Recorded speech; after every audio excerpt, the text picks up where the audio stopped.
Rasulullah sallallahu alaihi wasallam mengajarkan kepada kita tentang doa-doa, bacaan-bacaan agar kita terhindar dari segala macam bentuk kemudaratan. Baca asma Allah agar dihindarkan dari kemudaratan itu. Dalam sebuah hadis qala Rasulullah sallallahu alaihi wasallam, ma min 'abdin yaqulu fi sabahi kulli yawmin wa masa'i kulli lailah bismillahilladzi la yadurru ma'a ismihi syai'un fil ardi wala fis sama' wa huwas samiul alim thalatha marrat illa lam yadurruhu syai', rawahu Tirmidzi. Ujar Nabi kita, barang siapa mengata membaca pagi dan sore, membaca bismillahilladzi la yadurru ma'a ismihi syai'un fil ardi wala fis sama' wa huwas samiul alim 3 kali, pagi hari 3 kali, sore hari 3 kali, lam yadurruhu syai', tidak akan memudaratkan akan dia oleh sesuatu apapun juga, tidak akan memudaratkan akan dia oleh sesuatu apapun juga. Kalau kita membaca Ratib Al-Haddad, Ratib Al-Attas, itu sudah ada di dalamnya bismillahilladzi la yadurru ma'a ismihi syai'un fil sama' wa huwas samiul alim 3 kali pagi dan petang. Ini salah satu bacaan yang membuktikan bahwa kita takut kepada Allah Subhanahu wa taala. Lalu kita meminta perlindungan kepada Allah dengan namanya. Dalam satu hadis lagi disebutkan, جاء إلى رسول الله صلى الله عليه وسلم أعرابي وقال يا رسول الله إني رجل سقيم ولا يستقيم الطعام والشراب في معدتي فادعوا لي بالصحة. Seorang laki-laki Badawi datang kepada Rasulullah SAW. Dia berkata, wahai Rasulullah, saya ini seorang yang sakit-sakitan, tidak bisa tetap makanan dan minuman di dalam perut saya ini. Artinya makan apa aja, minum apa aja, sakit. Ini orang sudah penyakit komplikasi. Makan apapun dia tidak akan cocok, minum apapun dia tidak akan cocok. Doakan aku ya Rasulullah bisihhati, dengan sehat. Faqala alaihi salam, ujar Nabi kita, إذا أكلت طعاما أو شربت شرابا وقل بسم الله الذي لا يضر مع اسمه شيء بالأرض ولا في السماء وهو السميع العليم يا حي يا قيوم فإنه لا يضرك داء وإن كان عظيما.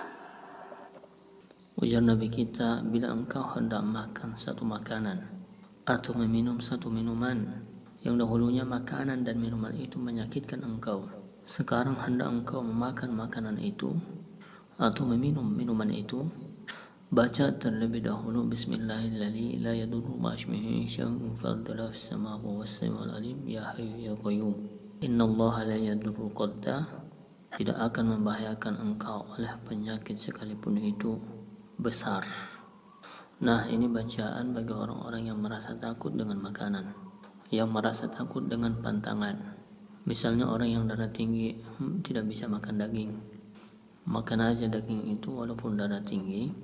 Tetapi dengan membaca ini dan keyakinannya itu dari Rasulullah, insya Allah tidak akan apa-apa. Hantam aja itu daging, tapi ingat dulu baca bismillahirrahmanirrahim la yadurru ma'a ismihi syai'un fil ardi wala fis samaa'i wa huwas samiul alim ya hayyu ya qayyum. Dagingnya tidak akan membahayakan lagi. Lebih baik itu daripada kita meminta macam-macam kepada Allah Subhanahu wa taala. Dalam satu riwayat disebutkan Abu Darda, salah seorang sahabat Rasulullah SAW, beliau ini diberi makanan racun oleh pembantunya sebanyak 40 kali tidak mempan. Pembantu memberi makan racun, dikira mati, rupanya tidak. 40 kali tidak mati-mati Abu Darda.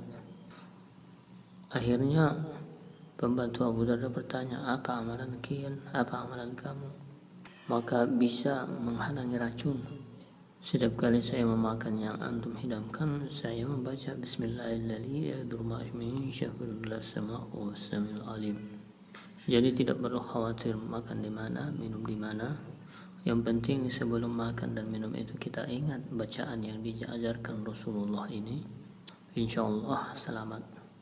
Itu satu bukti bahwa kita takut kepada Allah dan kita meminta perlindungan kepadanya agar kita tidak dimudaratkan oleh sesuatu apapun juga. Allah Subhanahu wa taala memberikan kita manfaat melalui nikmat-nikmat yang diberikan oleh Allah Subhanahu wa taala. Harta itu bisa Allah jadikan memberikan manfaat dunia dan akhirat kepada kita. Allah memberikan kita ilmu itu bisa memberikan kita manfaat, sebab manfaat kepada dunia dan akhirat. Sebagaimana Allah Subhanahu wa taala bisa mendatangkan manfaat melalui nikmat-nikmat yang Dia berikan, maka Allah pun bisa memberikan kita kemudaratan melalui nikmat-nikmat yang Ia berikan. Jadi Allah Subhanahu wa taala bisa memudaratkan kita itu melalui nikmat. Tetapi karena kita tidak menyadari, karena kita asik pada nikmat itu, padahal ini adalah membawa kepada kemudaratan. Jadi mudarat itu bisa datangnya melalui nikmat, bukan hanya lewat musibah atau lewat bala dan bencana.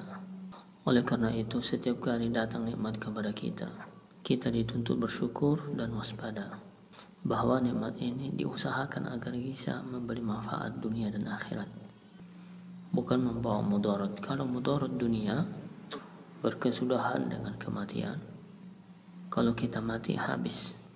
Tetapi kalau mudaratnya akhirat, waktunya tidak akan bisa ditentukan sampai kapan habisnya. Para muhibbin rahimakumullah, Allah Subhanahu wa taala menceritakan di dalam Al-Qur'an tentang orang-orang yang mendapat mudarat melalui nikmat yang Allah berikan. Diceritakan di situ, man adallahu bi ilmi, orang yang Allah mudaratkan dia melalui ilmu. Orang ini sangat alim. Dengan kealimannya yang luar biasa itu, akhirnya dia menjadi sesat, membawa kemudaratan dunia dan akhirat. Ini namanya Allah mendatangkan mudarat itu kepadanya dengan ilmu. Padahal ilmu itu nikmat daripada Allah Subhanahu wa taala. Di dalam Al-Qur'an diceritakan, "Watlu 'alaihim naba'a alladhi atainahu ayatina fansalafa minha fa atba'ahu asy-syaitanu fa kana minal ghawin."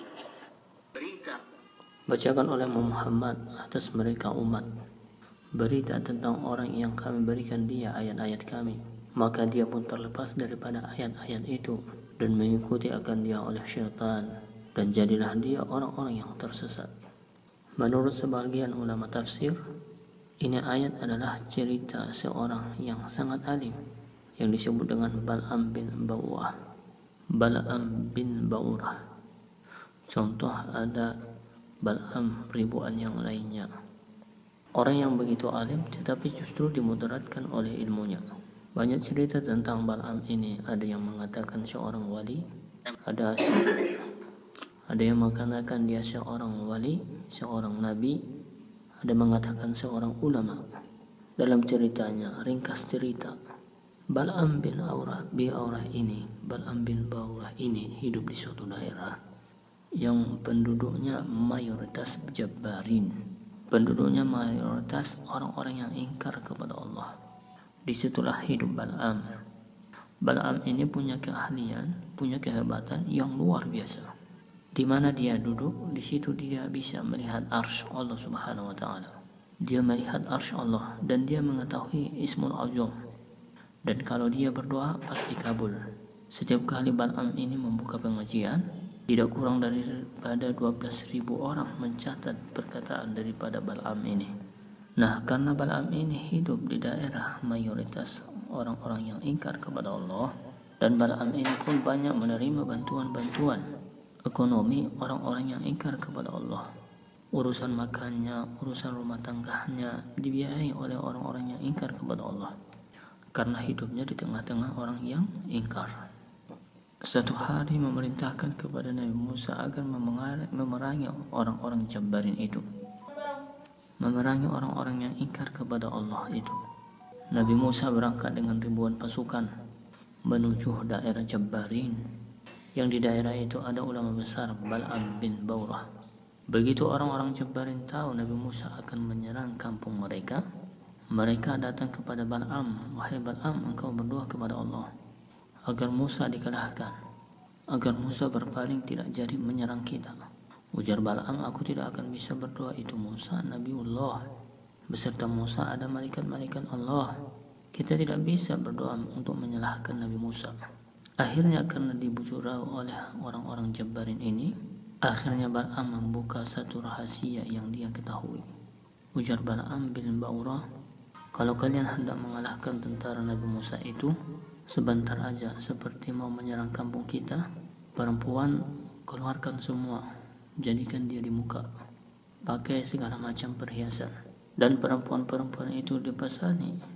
Bila ada tentara Nabi Musa hendak berbuat zina, layani, jangan ditolak, karena satu orang aja yang berzina daripada pasukan Nabi Musa, dia akan kalah. Nah, itu rahasia ilahi yang diketahui oleh Bal'am. Begitu Musa menyerang kaum Jabbarin, mereka memakai sarannya Bal'am, perempuan-perempuan di permukaan pasukan. Akhirnya pasukan Nabi Musa ini tergoda dengan perempuan tadi. Terjadilah perzinahan-perzinahan, akhirnya kalah pasukan Nabi Musa ini. Dan setelah itu Bal'am bin Ba'urah dicabut oleh Allah Subhanahu wa taala ilmunya, dan dia menjadi seorang yang sangat rugi di dunia dan akhirat. Inilah contoh orang yang dimudaratkan oleh Allah Subhanahu wa taala dengan ilmunya. Jadi ilmu nikmat bisa memberikan manfaat kepada orangnya dan juga bisa memberikan mudarat dan bisa membuat celaka, contohnya Bal'am. Ada lagi cerita man adarru bil mulki, orang-orang yang dimudaratkan oleh Allah Subhanahu wa taala dengan kekuasaannya. Orang yang dengan memegang kekuasaan ataupun kerajaan, yang memegang jabatan, justru jabatan itulah yang mencelakakannya, yang memudaratkannya. Padahal satu anugerah itu jabatan daripada Allah atau nikmat. Mesti disyukuri dan dipegang. Tapi karena mesti disyukuri dan dipegang. Tapi karena dia menyalahgunakan itu, maka jabatan itu tadi yang memudaratkan dia, baik di dunia maupun akhirat. Banyak contoh di dalam Al-Quran hal ini.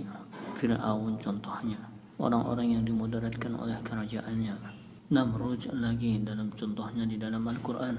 Ada lagi contoh di dalam umat Nabi kita, Yazid bin Muawiyah. Yazid bin Muawiyah ini orang yang haus dengan kekuasaan, yang haus dengan kerajaan. Begitu dia menjadi raja, dia khawatir ada orang lain, ada rakyat yang bisa mempengaruhi, yang merebut jabatannya.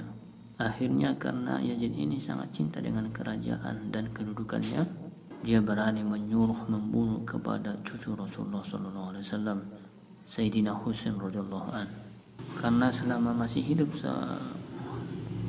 Sayyidina Husain, kerajaan Yazid selalu terancam karena rakyat cinta kepada saudara Husain, Sayyidina Husain. Nah, ini contoh orang-orang yang dimudaratkan, yang dibinasakan oleh sebab-sebab kekuasaan. Tidak sedikit orang-orang yang membunuh lawan politiknya, orang yang menahan dengan lawan politiknya, orang yang memfitnah dengan lawan politiknya. Ini adalah semua dimudaratkan oleh kekuasaan yang dia kuasai. Minhum man adarrullah bimulki. Ada lagi man adarrullahu bimali, orang yang dimudaratkan oleh Allah dengan hartanya. Harta nikmat anugerah Allah. Harta bisa membawa manfaat kepada pemiliknya, dan harta bisa membawa mudarat kepada pemiliknya. Ada manusia yang Allah berikan manfaat melalui hartanya, ada juga yang Allah berikan mudarat melalui hartanya. Ada yang mudarat di dunia karena dia mendapat sepeda motor tabrakan, mati, mudarat karena hartanya. Kalau mudarat dunia berakhir dengan kematian, yang lebih berbahaya adalah kemudaratan akhirat atau kemudaratan agama. Al-Quran menceritakan Qarun, contoh manusia Qarun, manusia yang dimudaratkan oleh hartanya.